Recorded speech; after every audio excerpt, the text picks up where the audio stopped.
নমস্কার, ভালো আছেন সবাই? আজ আপনাদের বিচার হবে, আচার হবে, আর আচারও খাওয়াবো আজ। ঠিক আছে? আমরা জানি যদি কেউ একে অপরের যখন তর্ক হয়, বিতর্ক হয়, তার একটা মীমাংসা করার জন্য আমাদের বিচার করতে হয়। দেখবেন এই যে তর্ক, কথা কাটাকাটি, কাজকর্ম, নানা রকম চিন্তা ভাবনা, তার বহিঃপ্রকাশ যেটা আমরা দেখি সেটা হচ্ছে আচার। তাই শাস্ত্রে বলেছে আপনি আচরি ধর্ম অপরে শেখাও। অর্থাৎ আপনার মধ্যে যদি আচরণের মধ্যে ধর্ম থাকে, অধর্ম কিন্তু শেখাতে বলছেন। আপনি আচরি ধর্ম অপরে শেখাও, অর্থাৎ অপরকে শেখাও। তাহলে আপনি যে আচরণ করছেন সেটা ধর্ম আচরণ হচ্ছে তো? এটা দেখবেন, যদি ধর্ম আচরণ হয় অবশ্যই অপরকে শিখাবেন। আর যদি মনে হয় যে না, এটা ধর্ম আচরণ হচ্ছে না, অধর্ম আচরণ হচ্ছে, তাহলে কিন্তু পরকে শেখাবেন না, কারণ আপনি পরকে তখন ঠকাচ্ছেন। তাই এটা হচ্ছে আপনার আচার।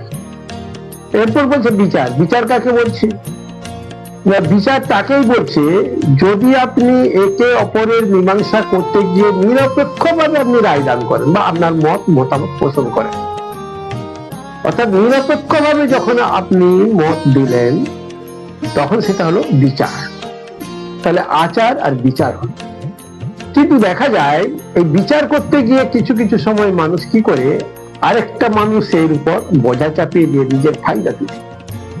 সেই যে নিজের ফায়দা তুলে, তখন তাকে বলা হয় কি, তার প্রতারণা। অর্থাৎ কি বলে সেটাকে?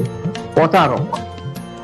তাই আচার বিচার, আর এটা হয়ে গেল কি, প্রতারক।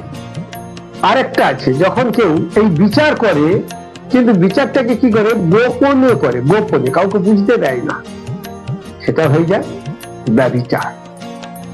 আর আগেরটা যেটা, অর্থাৎ আপনি যখন কিছু করলেন, অপরের ঘাড়ে নিজের দোষটা চাপিয়ে দিলেন, তখন তাকে বলা হচ্ছে কি, অত্যাচার, অর্থাৎ অতি আচার। তাই আজকে আপনাদের বললাম আচার, বিচার, অত্যাচার, ব্যভিচার। নমস্কার, ভালো থাকুন, আবার দেখা হবে।